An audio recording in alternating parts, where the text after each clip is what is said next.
देखिएगा तो आज हम लोग शुरू करेंगे मॉडुलस या मैग्नीट्यूड ऑफ ए वेक्टर। यानी हम लोग कल डिफिनेशन में भी बहुत बार जो है यूज आया है कि मॉडुलस निकालना, modulus modulus magnitude magnitude.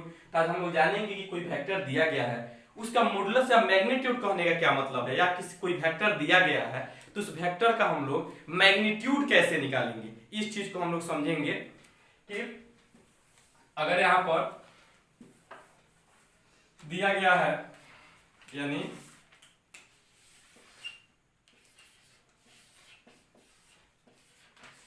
Modulus of a vector, यानी किसी वेक्टर का मॉडुलस हम लोग कैसे निकालते हैं उसको थोड़ा देखिएगा।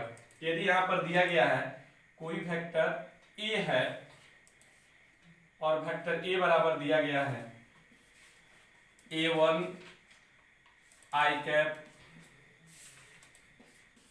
B1 J cap plus C1 K cap,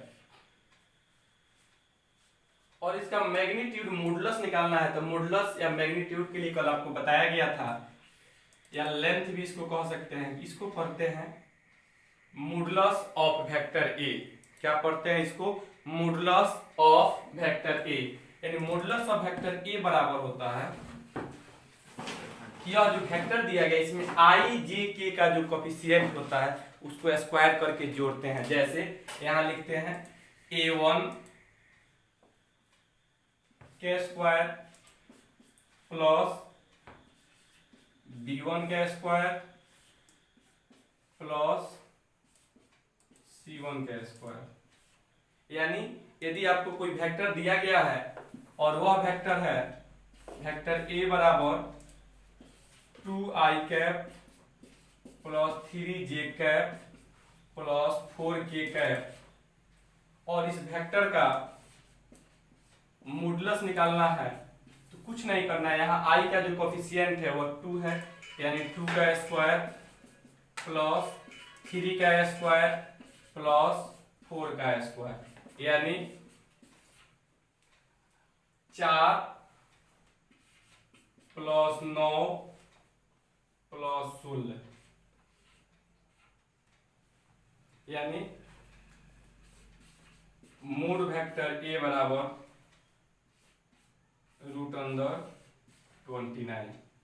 अर्थात हम लोग देख रहे हैं कि कोई भी वेक्टर जो दिया गया है उस वेक्टर का मॉडुलस निकालने के लिए उस वेक्टर में जो आई जे के का कोफिशिएंट है उसके कोफिशिएंट को स्क्वायर करके जोड़ रहे हैं। फिर यदि कोई दूसरा वेक्टर यदि आपको यहाँ दिया गया है, कोई वेक्टर बी दिया गया है और वेक्टर बी बराबर लिखा जा रहा है -2i कैप प्लस जे कैप प्लस के कैप, तो यदि इसका मॉडुलस निकालना है यानी मॉडुलस निकालना है तो क्या करना है? कुछ नहीं, यानी जो आई जे के दिया गया है इस आई जे के जो कोफिशिएंट है उसको स्क्वायर करके जोड़ देना है। यानी यहाँ -2 का होल स्क्वायर प्लस 1 का होल स्क्वायर प्लस के का कोफिशिएंट कितना है? 1 है, यानी 1 के होल स्क्वायर।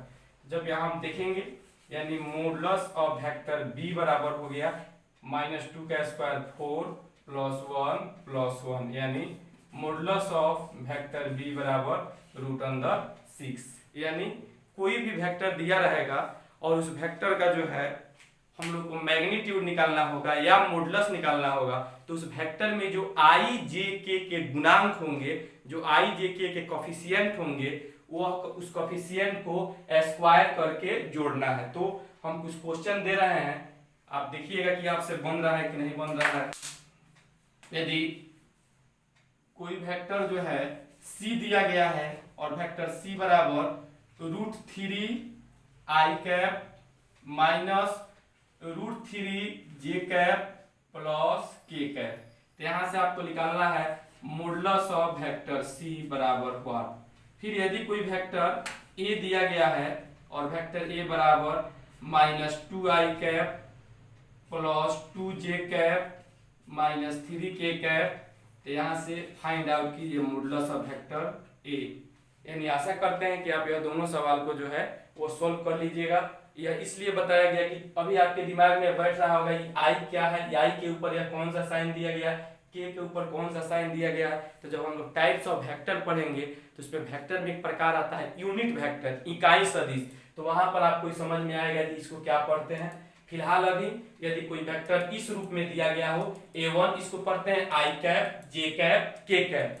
तो यदि वेक्टर a बराबर a1 आई कैप, b1 जे कैप प्लस c1 के कैप दिया है, तो उस वेक्टर को मॉडुलस निकालने के लिए इसके जो आई जे के का गुणांक होता है उसको स्क्वायर करके जोड़ते हैं। यानी जो वेक्टर a दिया गया था 2 आई कैप 3 जे कैप प्लस 4 के कैप, तो मोड वेक्टर a बराबर 2 के स्क्वायर प्लस 3 के स्क्वायर प्लस 4 के स्क्वायर। अब इसको ऐड कर लीजिएगा, डाटा मैच कर लीजिएगा। फिर यहाँ पर दूसरा एक वेक्टर b दिया गया है और इसका मॉडुलस निकालना है, या इसको कह सकते हैं मैग्नीट्यूड निकालना है, या इसको कह सकते हैं एक लेंथ है, यह एक लंबाई है, और जब लंबाई है तो यह सारा चीज क्या है, स्केलर। यदि यहाँ से हम आपसे पूछें कि मूल वेक्टर ए को क्या लिख सकते हैं, तो मूल वेक्टर ए को सिंपल में आप लिख सकते हैं सिर्फ ए, यानी ए बराबर √29। यह क्या दर्शा रहा है, तो यह जो √29 है यह है मैग्नीट्यूड। मैग्नीट्यूड मैग्नीट्यूड कहने का क्या मतलब है कि यह इसका लेंथ है, और या इसको हम कह सकते हैं क्या क्या इसका परिमाण है, यानी मॉडुलस है। तो किसी भी वेक्टर का हमको मैग्नीट्यूड निकालने के लिए कहे, मॉडुलस निकालने के लिए कहे, तो कुछ नहीं करना है, बस उस वेक्टर में जो आई जे के कोफिशिएंट होंगे रूट के अंदर उसके कोफिशिएंट को स्क्वायर करके जोड़ेंगे। अब हम लोग आगे चर्चा करेंगे टाइप्स ऑफ वेक्टर, यानी वेक्टर के कितने प्रकार हैं, उसमें इस मॉडुलस का यूज होगा। आप इस दोनों सवाल को बनाइएगा और देखिएगा कि आपसे यह सवाल बन रहा है कि नहीं, और इसको नोट भी कर लीजिएगा कि मॉडुलस ऑफ वेक्टर हम कैसे निकालेंगे, और ये दोनों सवाल आप सोल्व भी कर लीजिएगा। आई होप कि आप यह दोनों सवाल सोल्व कर रहे होंगे।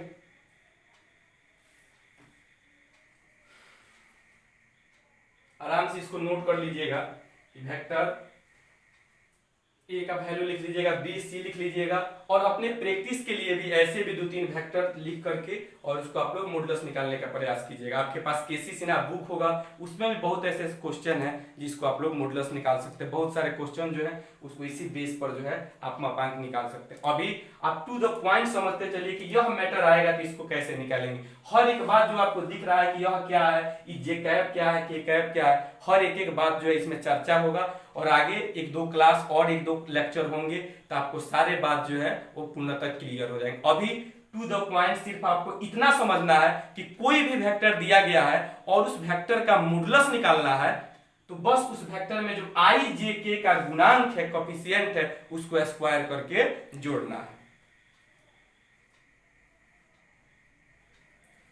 आई होप कि आप लोग नोट कर लिए होंगे। c बराबर दिया गया √3i, अगर क्लियर नहीं दिख रहा होगा तो आप सुन पा रहे होंगे। वेक्टर c बराबर दिया गया √3i minus √3j cap plus के कैप। आपको मॉडुलस ऑफ वेक्टर c निकालना है। वेक्टर a बराबर दिया गया है -2i plus 2j cap minus 3k cap. आपको निकालना है modulus of vector a। I hope कि आप यह पूरा नोट कर लिए होंगे।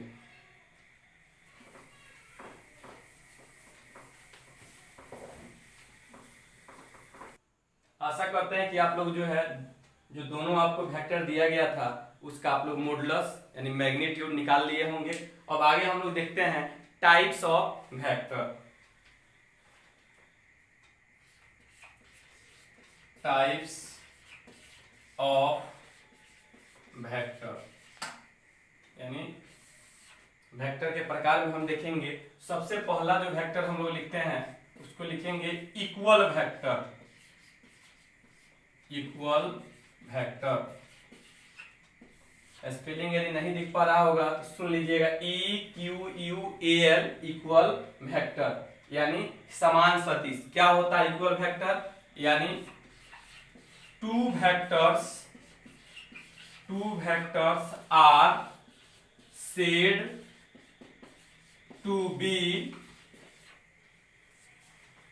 Equal if they have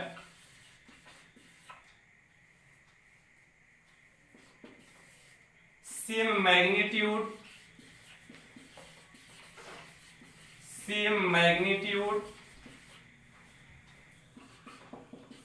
same और पैरेलल सपोर्ट,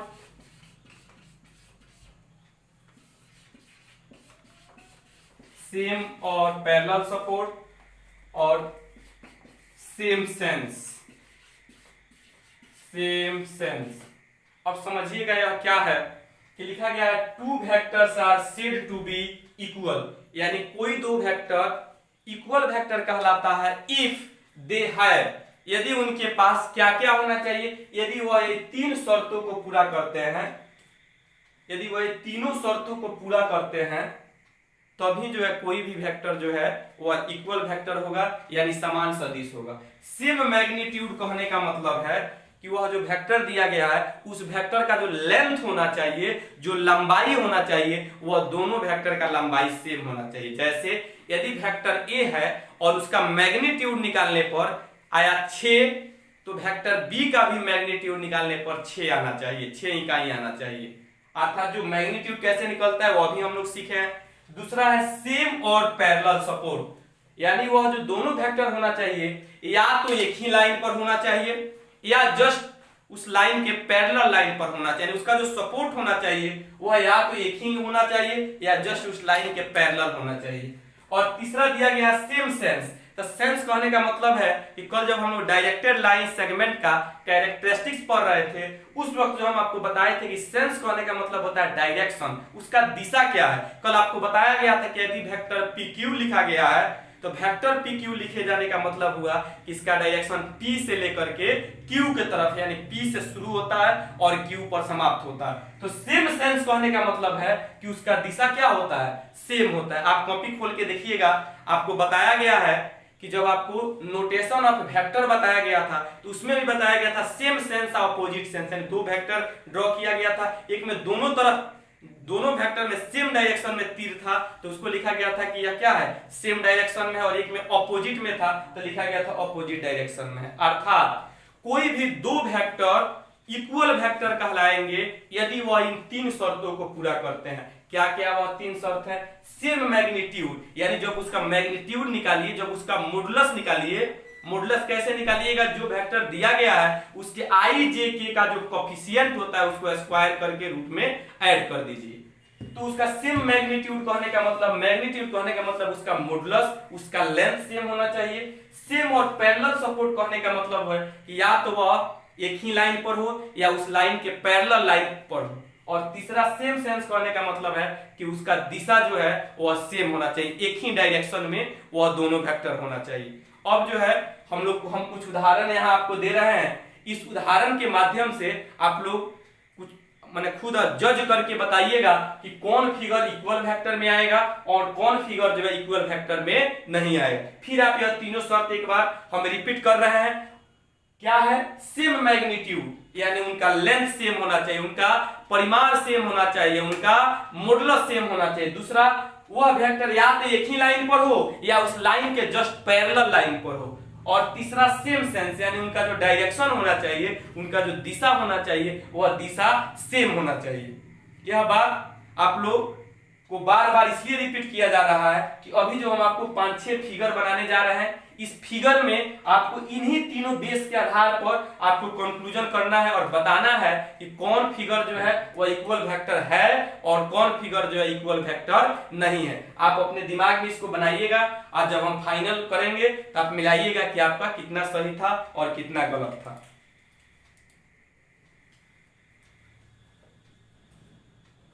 इसको नोट कर लीजिएगा।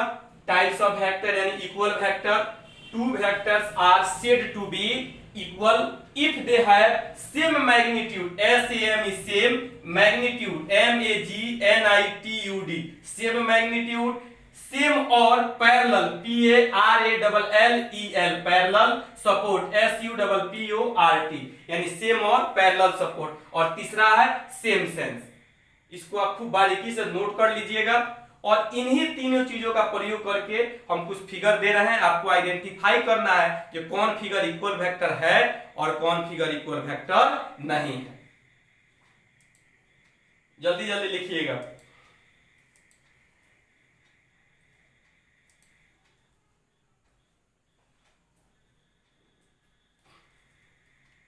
आई होप आप लिख लिए होंगे।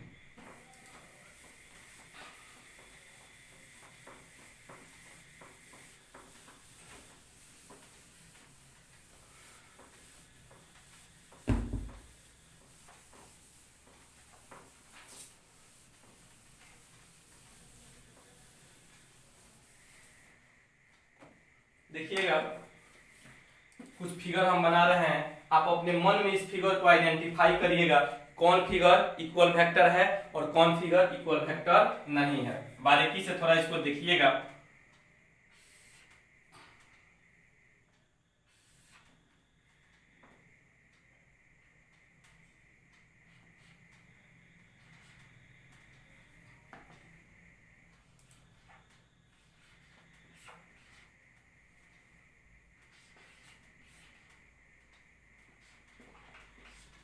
यह फिगर 1 है।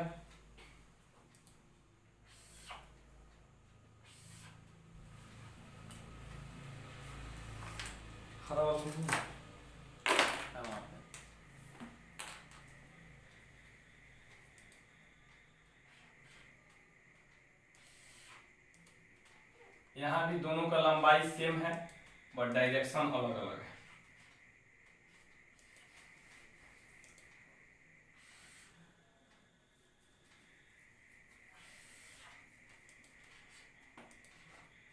वेक्टर ए, वेक्टर बी,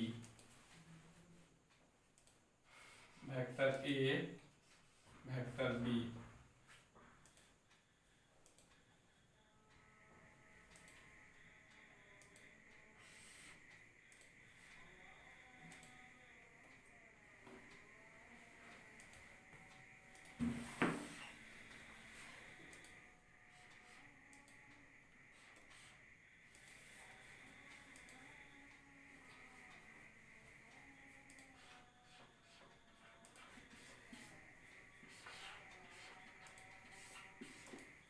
चार फिगर आपको दिख रहा है, यह समझिएगा कि सब जो है पैरेलल है, इनके बीच की दूरी समान है। हो सकता है लाइन ड्रॉ करने में पूरा सीधा नहीं ड्रॉ हो पाया हो, लेकिन इन दोनों के बीच की दूरी जो है सेम है, यानी दोनों लाइन जो दोनों वेक्टर आपस में पैरेलल है, यानी वेक्टर ए है और ये है वेक्टर बी।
देखिएगा आपके पास 8 फिगर दिख रहा है और आप खूब बारीकी से जो बात आप पढ़े हैं फिर एक बार हम उस बात को रिपीट कर रहे हैं। क्या आपको बोले थे कि दो वेक्टर, कोई भी दो वेक्टर इक्वल वेक्टर कहलाएगा यदि वह 3 शर्तों को पूरा करता हो। क्या क्या वह 3 शर्त है? पहला, उनका मैग्नीट्यूड सेम होना चाहिए, यानी उनकी लंबाई जो होना चाहिए वह लंबाई सेम हो।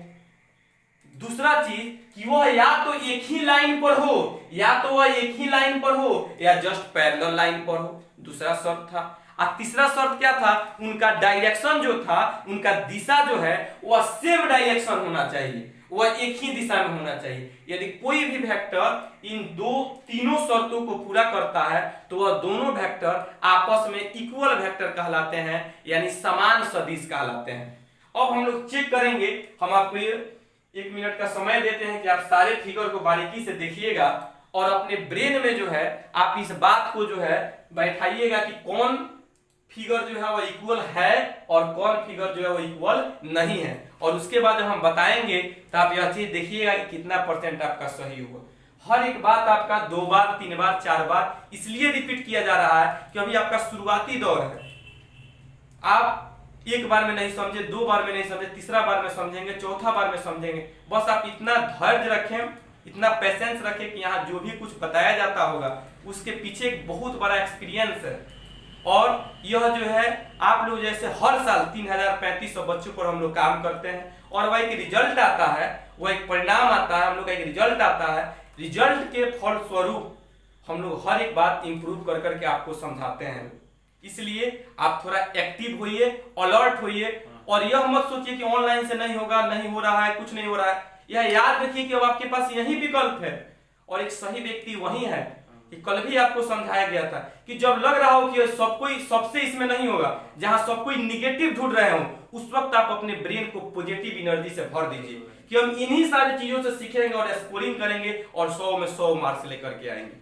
हमेशा अपने आप को बी पॉजिटिव रखो। हम सीखेंगे, हम इन चीज को जानेंगे कि कल तक यदि हमारे दिमाग में यह संशय था, डाउट था कि इक्वल वेक्टर क्या होता था, आज हम समझने का प्रयास करेंगे। फिर जहां प्रॉब्लम होगा हम उसको फोटो खींच के भेजेंगे या कॉल करके बताएंगे, उस क्वेश्चन को फिर बताया जाएगा।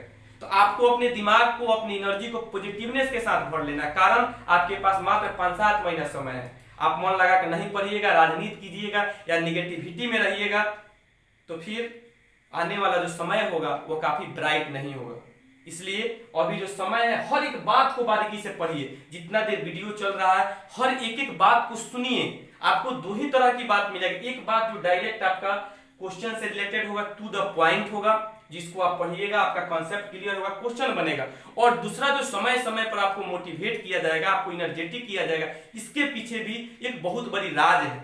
और यह लगातार करते हुए जो बच्चे ब्लाइंड होकर के कि हाँ यह बात कहा जा रहा है, इस बात में कोई रहस्य है, वह बात उन्होंने माना है तो रिजल्ट इसके सामने है, बच्चों ने रिजल्ट दिया है। इसलिए आप 5-7-8 माह है या 5-7-8 माह जैसे जैसे यहाँ से आपको कहा जाता है सेम आप वैसे काम कीजिए। इतनी बड़ी कोरोना की जो महामारी है, सब कोई बैठे हैं, आप खाली जितनी बात बताया जाता है उस बात को फॉलो कीजिए और फिर आपको अक्टूबर नवंबर दिसंबर आते आते फील हो जाएगा कि मैंने सारा बात माना मूर्ख बन करके कि सर यह कह रहे हैं तो इस काम को करना है, इसको फेयर बनाना है, इसको पढ़ना है। तो देखना कि तुम्हें क्या इंप्रूवमेंट दिखेगा। और वह बच्चे भी कि जो मनमानी कर रहे हैं, पढ़ लेंगे, ऐसे कर लेंगे, ऐसे कर लेंगे, इस किताब से पढ़ लेंगे, ऐसे कर लेंगे, वह ऐसे ही सोचते सोचते उनका समय निकल जाता है और बाद में यह मालूम होता है कि उनसे कम दर्जा वाला, एवरेज दर्जा के बच्चा मूर्ख बना, इंस्टीट्यूशन पर, टीचर पर पूरा ट्रस्ट किया और वह धीरे धीरे अपना काम करते हुए आगे निकल गए। और आप बहुत ही इंटेलिजेंट थे, लेकिन ड्यू टू कि आपके पास कंसंट्रेशन नहीं था, आप बात को नहीं माने, हर जगह अपना दिमाग लगाते गए और आप कंटिन्यू 1 घंटा का वीडियो था, आपने 1 घंटा नहीं सुना, नहीं देखा, नहीं समझने का प्रयास किया तो आप बैक हो गए। तो दोनों आपके हाथ में है कि यह जो समय है, इस समय को हम कैसे यूज करेंगे और 100% कैसे अपने यूज में लाएंगे। आई होप कि जितने बच्चे होंगे वह सभी बच्चे इस फिगर को देख लिए होंगे और उनके दिमाग में यह बात बैठ गया होगा कि कौन जो है इक्वल वेक्टर है और कौन जो है इक्वल वेक्टर नहीं है। कुछ चीज आपको हम बता दें कि जैसे यह लंबाई थोड़ा बहुत बड़ छोट हो सकता है, बड़ा छोटा, जैसे बड़ा छोटा का मतलब है कि उसमें आपको कंप्लीट डिफरेंस दिखेगा। जैसे यहाँ पर दिख रहा है कि दोनों लंबाई बड़ा छोटा है, यहाँ लंबाई बड़ा छोटा है, लेकिन इसमें यदि थोड़ा बहुत बड़ा छोटा दिखाई दे तो यह यहाँ पर मेजरमेंट नहीं है, यह यहाँ पर आपका मेजरमेंट नहीं है। यहाँ पर जो है आपके पास जो यह दिख रहा है कि यह दोनों सेम लेंथ, इसकी लंबाई सेम है, इसकी भी लंबाई सेम है, ई दोनों की भी लंबाई सेम है, ई दोनों की भी लंबाई सेम है, लंबाई ई दोनों का डिफरेंस है, ई दोनों का डिफरेंस है। यह ऊपर वाला जितना है वह पैरेलल लाइन पर है, दोनों के लिए पैरेलल सपोर्ट है। इसके लिए मान लीजिए कोई सपोर्ट L1 है तो इसके लिए कोई सपोर्ट L2 है। यह जो है 2 पैरेलल लाइन पर है। यह जो है दोनों वेक्टर के लिए एक ही सपोर्ट है, कोई L1, और इसके लिए एक ही सपोर्ट है। अब आपको इन सारे बातों को देख करके बताना है कि कौन इक्वल वेक्टर है और कौन इक्वल वेक्टर नहीं है। जैसे सबसे पहला हम लोग देखेंगे तो हम लोग के पास 3 कंडीशन था। क्या क्या 3 कंडीशन था? सबसे पहला इसका मैग्नीट्यूड सेम होना चाहिए, इसका लेंथ सेम होना चाहिए, यानी यदि इसका मैग्नीट्यूड सेम होगा, इसका लेंथ सेम होगा तो वह पहला कंडीशन को पूरा करता है। हम लोग देख रहे हैं कि जो वेक्टर ए की लंबाई है वही वेक्टर बी की लंबाई, अर्थात पहला जो कंडीशन है, पहला जो शर्त है वह फुलफिल हो गया। अब आएंगे दूसरा शर्त पर। तो दूसरा शर्त क्या है कि दूसरा शर्त है कि वह या तो एक ही लाइन पर होना चाहिए या जस्ट पैरेलल लाइन पर होना चाहिए। तो हम देख रहे हैं कि यह एक लाइन पर है और यह एक लाइन पर है, यानी दोनों वेक्टर जो है वेक्टर ए और वेक्टर बी पैरेलल है। इसका मतलब कि यह जो दूसरा कंडीशन को भी फुलफिल कर दिया। अब आइए तीसरा कंडीशन। तीसरा क्या था? ये दोनों वेक्टर का जो डायरेक्शन होना चाहिए, जो दिशा होना चाहिए, वह दिशा सेम होना चाहिए। तो आप देख रहे हैं कि वेक्टर ए भी सेम डायरेक्शन में है और वेक्टर बी भी सेम डायरेक्शन में है। अर्थात पहला जो फिगर है वो आपके तीनों कंडीशन को फुलफिल करता है, अतः यह दोनों वेक्टर ए और वेक्टर बी जो है वह इक्वल वेक्टर है। अब आप खुद से असेसमेंट कीजिए कि क्या आपने इसको इक्वल वेक्टर में डाला था या इक्वल वेक्टर में नहीं डाला था। यदि आप इक्वल वेक्टर इसको बोले थे, इसका मतलब है आप सही वे में हैं, आप समझ रहे हैं। और यदि आप इक्वल वेक्टर इसको नहीं बोले थे, इसका मतलब आप कहीं ना कहीं आप कंसंट्रेट होकर के नहीं पढ़ रहे हैं। दूसरा फिगर देखिएगा कि सबसे पहला शर्त है कि उसका मैग्नीट्यूड सेम होना चाहिए। तो आप देख रहे हैं कि ए और बी दोनों का मैग्नीट्यूड सेम है। पहला शर्त तो पूरा कर गया, लेकिन दूसरा शर्त में जब हम लोग जाते हैं तो दूसरा शर्त क्या है कि दोनों या तो एक ही लाइन पर होना चाहिए या जस्ट पैरेलल लाइन पर होना चाहिए। तो दूसरा शर्त भी पूरा कर दिया। लेकिन जैसे हम लोग तीसरा शर्त में जा रहे हैं, तीसरा कंडीशन के लिए जा रहे हैं, तो तीसरा कंडीशन में क्या मिल रहा है? तीसरा कंडीशन में देख रहे हैं कि दोनों के दिशा अलग अलग हैं। यानी दूसरा फिगर जो है तीसरे कंडीशन को यानी सेम डायरेक्शन वाले कंडीशन को फुलफिल नहीं कर रहा है। ये दोनों वेक्टर का जो डायरेक्शन है वह अलग अलग है। तो डायरेक्शन अलग अलग है, इसका मतलब है कि यह जो 2 नंबर फिगर है वह इक्वल वेक्टर नहीं है। क्या आपका भी यही आया था कि 2 नंबर इक्वल वेक्टर नहीं है? खुद से असेसमेंट कीजिएगा। अब देखेंगे हम लोग तीसरा वेक्टर, तीसरा जो फिगर है उसमें देखेंगे तो सबसे पहला चीज क्या है कि मैग्नीट्यूड सेम होना चाहिए। तो हम तो पहली बार ही यहां देख रहे हैं कि इसकी लंबाई और इसकी लंबाई में अंतर है, या इसकी लंबाई छोटा है, इसका लंबाई बड़ा है, यानी पहले शर्त पूरा नहीं कर रहा है। यानी दोनों का लंबाई जो है, दोनों का लेंथ जो है वो अलग अलग है, डिफरेंट है। जब दोनों का लेंथ ही डिफरेंट है तो जब पहला शर्त ही पूरा नहीं किया तो बाकी दो शर्त को चेक करने की आवश्यकता नहीं है। अतः तीसरा फिगर भी जो है वह इक्वल वेक्टर नहीं है। अब आएंगे चौथा में। चौथा में भी देख रहे हैं कि यहां पर भी मैग्नीट्यूड जो है यानी इसकी जो लंबाई है वह सेम नहीं है। इसमें भी हमको डायरेक्शन चेक करने की आवश्यकता नहीं, यानी चौथा फिगर जो है ये भी जो है इक्वल वेक्टर नहीं है।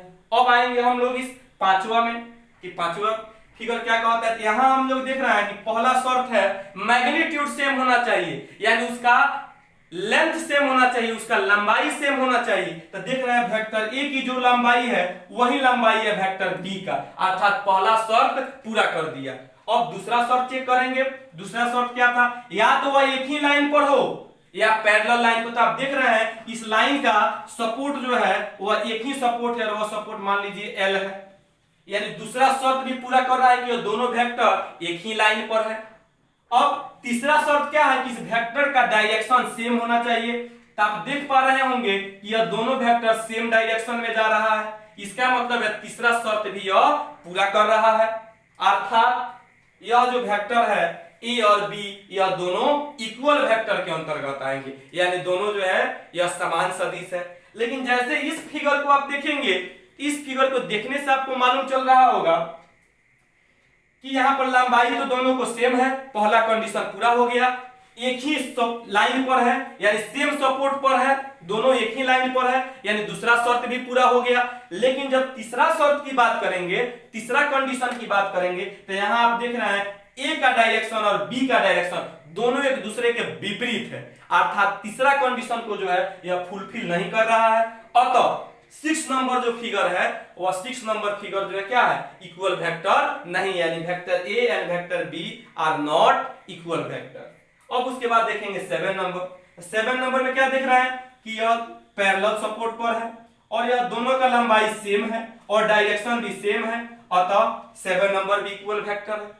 जब हम लोग 8 नंबर में जाएंगे तो इसका जो है सपोर्ट एल है ऐसे, और इस लाइन का सपोर्ट L1 है, इसका L2 है। तो सबसे पहले दोनों का लंबाई सेम होना चाहिए। तो लंबाई यानी वेक्टर ए का जो लंबाई है वही लंबाई है वेक्टर बी का, यानी दोनों का लेंथ सेम है। और दूसरा जैसे हम लोग जाएंगे कि वह एक ही लाइन पर होना चाहिए या पैरेलल लाइन पर होना चाहिए, तो दोनों पैरेलल लाइन पर है। और तीसरा कि उनका दिशा सेम होना चाहिए, तो हम लोग देख रहे हैं कि इनका डायरेक्शन जो है वह सेम है। इसका मतलब है कि यह 8 नंबर फिगर जो है वो भी जो है हमारा क्या है, इक्वल वेक्टर है। तो हम साइन कर देते हैं कौन कौन इक्वल वेक्टर, यानी यह जो है इक्वल वेक्टर है। यहां से हम लोग देख रहे हैं कि यह इक्वल वेक्टर नहीं है, क्यों नहीं है, डायरेक्शन इसका सेम नहीं है। यह इक्वल वेक्टर नहीं है, क्यों नहीं है, लंबाई फर्स्ट में दिख गया जो सेम नहीं है, यहाँ लंबाई सेम नहीं है। फिर यहाँ हम लोग देख रहे हैं कि यह जो है 5 नंबर फिगर जो है वो इक्वल वेक्टर है। फिर यहाँ हम लोग देख रहे हैं 6 नंबर, यह इक्वल वेक्टर नहीं है। 7 नंबर हम लोग देख रहे हैं इक्वल वेक्टर है। 8 नंबर हम लोग देख रहे हैं इक्वल वेक्टर है। अब आप लोग खुद ऑनेस्टी से जो है असेसमेंट कीजिए कि आपने कितने सवाल का जवाब जो दिया था वह सही था और कितने सवाल का जवाब जो है आपका गलत था। आप देखे होंगे कि जो आपको थ्योरी में बताया गया था सिर्फ इन्हीं चीजों का प्रयोग करके आपको क्वेश्चन में दिया गया। आपका जब एक्सरसाइज शुरू होगा तो इक्वल वेक्टर से रिलेटेड बहुत सारा फिगर दिया जाएगा, उस फिगर को देख के पहचानना होगा कि कौन सा जो है इसमें इक्वल वेक्टर है और कौन सा नहीं है। अतः पूरे वेक्टर में इक्वल वेक्टर का अपना एक अलग इंपॉर्टेंस है। अतः इसको आप खूब बारीकी से देखिएगा, समझिएगा और कहीं इसमें डाउट हो, आशा करते हैं कि आप जितनी बात हम बोले हैं बारीकी से सुने होंगे, उसको कॉपी में नोट किए होंगे, तो आपको कभी भी दोबारा पूछने का आवश्यकता नहीं पड़ेगा। अब हम लोग आशा करते हैं कि इक्वल वेक्टर आप समझ गए होंगे। अब हम लोग शुरू करते हैं। वेक्टर का एक प्रकार होता है जिसको बोलते हैं जीरो वेक्टर। वेक्टर का एक प्रकार होता है जिसका नाम होता है जीरो वेक्टर या नल वेक्टर। तो जीरो वेक्टर के विषय में हम लोग जानेंगे कि जीरो वेक्टर क्या है। आई होप कि आप ये सब फिगर बना लिए होंगे और आप यह क्लियर भी हो गया होगा ये कौन इक्वल वेक्टर है और कौन इक्वल वेक्टर नहीं है। आप क्लास में जैसे नोट करते थे वैसे नोट नहीं कीजिएगा, थोड़ा सा अपने अंदर एक्टिवनेस रखिएगा कि आपका कान भी एक्टिव हो, ब्रेन भी एक्टिव हो और आपका हाथ भी एक्टिव हो, क्योंकि शुरू में ही आपको बता दिया गया था कि ऑफलाइन की तरह नहीं हो पाएगा, थोड़ा सा आपको जागरूक होना पड़ेगा। आप ही समझ रहे होंगे कि सब कुछ ऑफलाइन की तरह हो जाए यह संभव नहीं है, थोड़ा बहुत आपको प्रॉब्लम होगा, तो उसके लिए प्रॉब्लम से लड़ना होगा, प्रॉब्लम को ये दिखाना होगा कि हम प्रॉब्लम से भी ज्यादा प्रॉब्लम वाले, मुझसे भी ज्यादा भारी हैं। इसलिए थोड़ा सा आप एक्टिवनेस का परिचय देते हुए और तब जो है अपना कलम चलाइएगा, ब्रेन चलाइएगा और अपने कान को एक्टिव रखिएगा। हेडिंग दीजिएगा जीरो वेक्टर।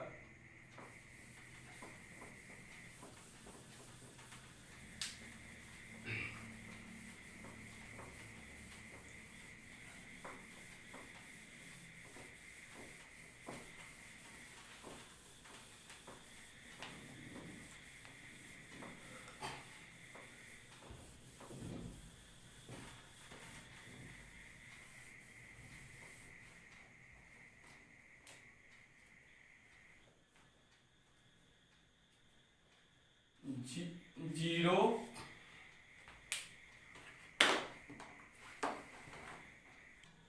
तो बच्चों अब हम लोग देखेंगे जीरो वेक्टर क्या है, कि जीरो वेक्टर के विषय में जानेंगे कि जीरो वेक्टर क्या है, उसके विषय में थोड़ा सा हम लोग समझेंगे। जीरो वेक्टर, जीरो वेक्टर देखिएगा यह बहुत ही इंपॉर्टेंट है। नाम से तो लग रहा है जीरो वेक्टर, इसका कोई मतलब नहीं है, लेकिन यह बहुत ही इंपॉर्टेंट है, इसको बारीकी से देखिएगा। और vector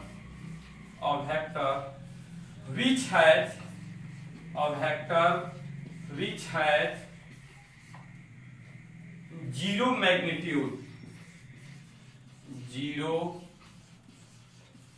magnitude and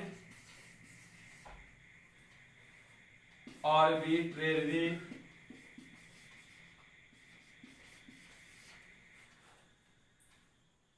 direction is called zero vector। Arbitrary का मतलब होता है not known to us, not known to us, यानी आर्बिट्रेरी का मतलब होता है not known to us. Zero vector में क्या है विद्यार्थी, a vector which has zero magnitude and arbitrary direction अब आपके दिमाग में होगा ऑर्बिट्रेरी डायरेक्शन का क्या मतलब होता है। एक लाइन में ऐसा डायरेक्शन जिसके विषय में हमको कुछ भी जानकारी नहीं हो, यानी नॉट नॉन टू अस, यानी एक ऐसा वेक्टर जिसका मैग्नीट्यूड निकालने पर, जिसका मॉडुलस निकालने पर, जिसका लेंथ निकालने पर, मैग्नीट्यूड निकालने पर वह वैल्यू 0 आ जाता है। मैग्नीट्यूड निकालने पर उसका मैग्नीट्यूड जो है वह 0 आ जाता है, और उसके पास जो दिशा है वह दिशा जो है ऑर्बिट्रेरी डायरेक्शन, ऑर्बिट्रेरी डायरेक्शन है। ऑर्बिट्रेरी डायरेक्शन का मतलब कि जिसके दिशा के विषय में not known to us, NOT not known, KNOWN known to us, यानी नॉट नॉन टू अस का मतलब कि जिसके विषय में हमको कोई जानकारी नहीं, यानी ऑर्बिट्रेरी डायरेक्शन। इसका मतलब है कि एक ऐसा वेक्टर जिसका मैग्नीट्यूड, यह आप अंग्रेजी हिंदी पर ध्यान न दीजिए, मैथमेटिक्स में यह डिफिनेशन रटने का विषय नहीं है, बस एक ही चीज की zero magnitude and arbitrary direction, बस। यानी जीरो मैग्नीट्यूड का मतलब इसका मैग्नीट्यूड जो है, परिमाण जो है, इसका मॉडुलस जो है वह 0 है, और ऑर्बिट्रेरी डायरेक्शन का मतलब है कि इसके दिशा के विषय में कोई जानकारी नहीं है। तब आपके दिमाग में अब प्रश्न उठता होगा कि सर कल तो आप बता रहे थे कि वेक्टर क्वांटिटी यहां आप लिखे हैं 0 वेक्टर, और जब यह वेक्टर है, वेक्टर क्वांटिटी है, और इसके दिशा के विषय में जानकारी नहीं है, तो इसको कैसे हम लोग वेक्टर में कह देंगे। जो एक्टिव बच्चे होंगे इनके दिमाग में यह बात दौड़ रहा होगा कि यहां पर हम लोग बोल रहे हैं 0 वेक्टर, यानी यहां वेक्टर लगा हुआ है। अब वेक्टर शब्द का ही मतलब हुआ कि उसमें दिशा का होना जरूरी है, डायरेक्शन का होना जरूरी है। तो हम लोग यहां देख रहे हैं कि आप यहां कह रहे हैं कि एक ऐसा वेक्टर जिसका मैग्नीट्यूड 0 हो और जिसके दिशा के विषय में कुछ भी जानकारी नहीं हो, तो उस तरह के वेक्टर को हम लोग बोलते हैं 0 वेक्टर। तो भाई कैसे यह 0 वेक्टर है, वेक्टर कैसे है? अब यह चीज आपके दिमाग में चलना चाहिए, नहीं चल रहा है तो गलत बात है। आपके दिमाग में यह प्रश्न आना चाहिए, सोचिए तो कैसे। यहां लिखा गया है कि वेक्टर जो है उसके पास 0 मैग्नीट्यूड है और उसके डायरेक्शन के विषय में कुछ जानकारी नहीं है कि वो किधर जा रहा है, क्या उसका डायरेक्शन है, लेकिन वह वेक्टर है। क्यों? यानी क्लियर कर देते हैं कि जैसे दैट इज, एक नंबर में it has no magnitude, it has no magnitude,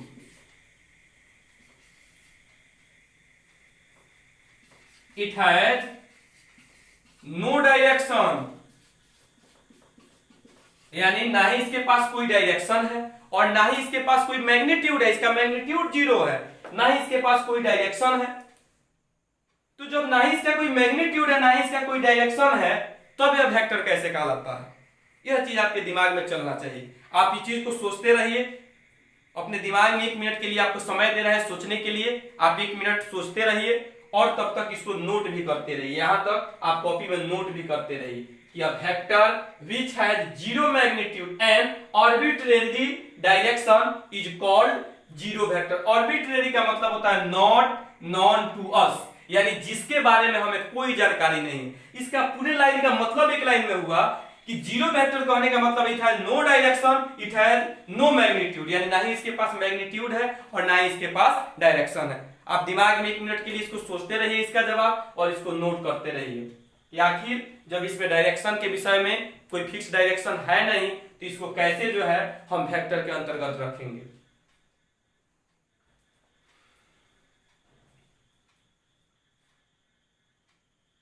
थोड़ा सा जल्दी जल्दी नोट कीजिए।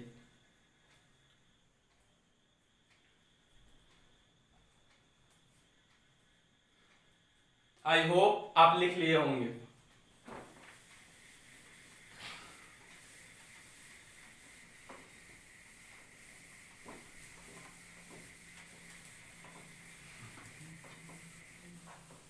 यानी क्या लिखे थे इस पूरा बात का एक लाइन में मतलब क्या लिखे थे?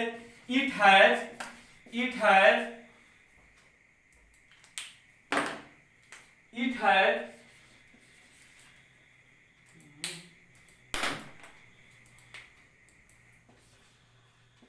इट हैज में जो है 0 वेक्टर के विषय में जो हम लोग चर्चा कर रहे थे, क्या चर्चा कर रहे थे, क्या कंक्लूजन आया था कि it has 0 magnitude, it has zero magnitude, it has no direction, यानी जीरो मैग्नीट्यूड है और इसके पास कोई डायरेक्शन है, फिर भी यह वेक्टर कहा जाता है। क्यों कहा जाता है? But still it is called vector because we get it after adding two vector,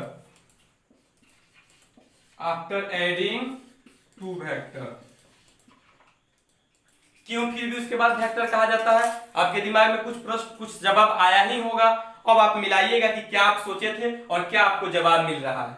यानी but still it is called vector, इसके पास जीरो मैग्नीट्यूड है, नो डायरेक्शन है, फिर भी उसको वेक्टर कहा जाता है क्योंकि वी गेट इट, मतलब हम लोग प्राप्त करते हैं। वी गेट इट मतलब हम लोग प्राप्त करते हैं। कैसे जीरो वेक्टर प्राप्त करते हैं? आफ्टर एडिंग टू वेक्टर, यानी दो वेक्टर को जोड़ने के बाद जीरो वेक्टर प्राप्त होता है। क्योंकि दो वेक्टर को जोड़ने पर रिजल्ट क्या मिलता है? वेक्टर ही मिलता है। इसीलिए दो वेक्टर को जोड़ने के बाद जो रिजल्ट आता है वह रिजल्ट भी वेक्टर ही होगा। इसलिए इसमें ना ही इसका मैग्नीट्यूड है ना ही इसका डायरेक्शन है, उसके बावजूद भी इसको कहते हैं कि जीरो जो है वह वेक्टर है। जैसे यहां देखिएगा कि यहां पर ये वेक्टर ए दिया गया है, आपको यह वेक्टर ए दिया गया है और इसका मैग्नीट्यूड है, यह है आपका वेक्टर ए। बारीकी से देखिएगा। और दूसरा वेक्टर सेम है, सेम मैग्नीट्यूड का है, सेम लंबाई का दूसरा वेक्टर है और इसका डायरेक्शन ऐसे है। ए का डायरेक्शन अब क्या हो गया? निगेटिव में हो गया। यह ए पहले इधर जा रहा था, अब यह ए इधर आ गया। यानी सेम लंबाई है लेकिन दोनों का दिशा अलग अलग है। तो अब यदि दोनों वेक्टर को ऐड करें दोनों वेक्टर को, यानी vector A plus minus vector A, तो जब ऐड करेंगे तो vector A minus vector A, यानी वेक्टर ए में से वेक्टर ए गया तो ये हो गया जीरो वेक्टर। तो आप देख रहे हैं कि यह जीरो वेक्टर कैसे मिला? तो दो वेक्टर को जोड़ने पर प्राप्त हुआ और दो वेक्टर का जो जोड़ होता है, जो सम होता है, वह ऑलवेज वेक्टर होता है। तो आज के बाद जब कभी भी आपसे प्रश्न पूछा जाएगा कि जीरो वेक्टर एक ऐसा वेक्टर है जिसके पास जीरो मैग्नीट्यूड होता है और उसकी कोई दिशा नहीं होती है, आर्बिट्रेरी डायरेक्शन होता है, किसी भी दिशा में जा सकता है, आर्बिट्रेरी इसकी डायरेक्शन है, फिर भी जो है जीरो वेक्टर क्यों है? तो आप बताइएगा कि चूंकि जीरो जो है वह किसी दो वेक्टर को ऐड करने के बाद प्राप्त होता है, दो वेक्टर को जोड़ने के बाद प्राप्त होता है, और दो वेक्टर का जो सम होता है वो ऑलवेज एक वेक्टर होता है। यानी यहां पर कोई वेक्टर ए है, सेम लंबाई का दूसरा वेक्टर, यानी दोनों का लंबाई सेम है। जैसे मान लीजिए कि यदि हम कहते हैं कि यह वेक्टर ए है तो इसकी मैग्नीट्यूड जो है वह, इसकी जो मैग्नीट्यूड है वह 1 यूनिट है, इसकी मैग्नीट्यूड भी 1 यूनिट है, लेकिन डायरेक्शन क्या हो गया? वह -1 हो गया। तो आपका जवाब क्या होगा एक लाइन में? यह पूरा हिंदी अंग्रेजी पर मत ध्यान दीजिएगा जी, अंग्रेजी में क्या लिखा है नहीं बुझा रहा है। एक लाइन में दिमाग में यह होना चाहिए कि जीरो वेक्टर में उसका मैग्नीट्यूड जीरो होता है, उसका डायरेक्शन के विषय में कोई जानकारी नहीं होता है, फिर भी जीरो को वेक्टर इसलिए कहा जाता है क्योंकि यह दो वेक्टर को ऐड करने के बाद प्राप्त होता है, यह दो वेक्टर को जोड़ने के बाद प्राप्त होता है। जैसे यहां एक वेक्टर सेम लंबाई का है, सेम लेंथ का कोई दूसरा वेक्टर है, लेकिन इसकी दिशा अपोजिट है, तो यह जब दोनों वेक्टर को हम लोग जोड़े तो vector A plus minus vector A, यानी वेक्टर ए और माइनस वेक्टर ए का जो सम है, जो जोगफल है, वह हो गया निगेटिव। यह जो हो गया जीरो वेक्टर हो गया। अर्थात दो वेक्टर का जो ऐड होता है वो हमेशा एक वेक्टर प्राप्त होता है। वही बात लिखा गया है, because we get it after adding two vector. उसको वेक्टर इसलिए कहते हैं क्योंकि यह जो प्राप्त होता है किसी दो वेक्टर को ऐड करने से प्राप्त होता है, इसलिए इसके पास जीरो मैग्नीट्यूड होता है, डायरेक्शन फिक्स नहीं होता है, उसके बावजूद भी इसको जीरो को वेक्टर कहते हैं। आज इतना ही हम लोग रहने देंगे, कल हम लोग फिर चर्चा करेंगे इस टाइप्स का सबसे इंपॉर्टेंट जो है वह है यूनिट वेक्टर, इकाई सदिश के बारे में चर्चा करेंगे, फिर like vector, unlike vector, proper vector, collinear vector, parallel vector, localise vector, इन सारे वेक्टर के बारे में हम लोग बारी बारी से चर्चा करेंगे। बस आप थोड़ा सा पैसेंस रखिए, हर एक बात आपको पूरा एक एक चीज ब्रेक कर करके बार बार एक एक टॉपिक को चर्चा कर करके आपको बताया जाएगा। आप थोड़ा सा पैसेंस रखिए और जो भी बात आपको समझाया जाता है उस बात को सुनिए और उसी के अकॉर्डिंग आप काम कीजिए। आप जितना सोचे होंगे उससे ज्यादा आपको सफलता मिलेगा और उससे ज्यादा जब आप एक्सरसाइज उठाइएगा तो आपको सवाल बनाने में जो है इंटरेस्ट आएगा। इसलिए अभी तक जितना आपको पढ़ाई हुआ आप एक बार उन सारे चीजों को रिवीजन कर लीजिएगा, फिर कल हम लोग आपको मिलेंगे नेक्स्ट वीडियो के साथ। Okay, thank you to all of you.